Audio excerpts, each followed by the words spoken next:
So music, right? Music is your focus with your program. And so can you talk a little bit about why music is such a helpful and effective tool for dismantling white supremacy in both a curriculum and the overall culture that we live in?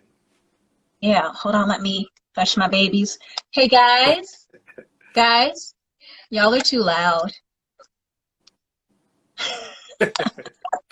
Okay, thanks. That's the smile. They're all grade That's school. happy They're business. just um so I think a really big part of some of this work is around the idea of counter narrative and storytelling and retelling these made up stories that our society has about how we were created and like the American ethos and our place in the world and what our values are.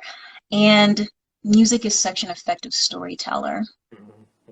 And so those stories can be told in a way that um, gives a different level of emotion or even palatability, just based on how, something can slide in a much more subversive way. But they can also be sources of connection when one hears other stories that match their own, and you are realizing you're not the only one out there. Right. And we always talk about the multicultural aspect of music, and I think when multiculturalism is done correctly, it can be an amazing point of exchange in general, things to grow from. And music has everything in it. So when I'm teaching a lesson, I'm not just going to say, here's a song and we're going to do a song. I'm going to say, here's the history of the song, here's the place it came from. When they perform the song, here's what's happening culturally around it. Every educator doesn't do that, but for me, that's very important. And so, every other subject you have is encompassed in teaching holistically about musical traditions.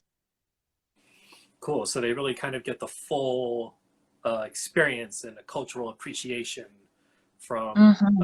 from the experience of learning the song and playing the song. Cool. Yeah, and also, we get to teach about histories of protest and resistance.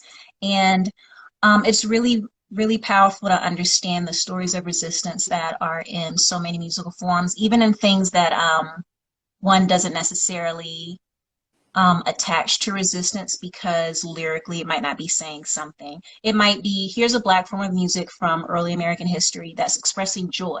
Hmm. And Black joy at this time is complete resistance, right? Right, right. So there's so many forms of that are expressed when we're looking at music. Okay, good, good, good.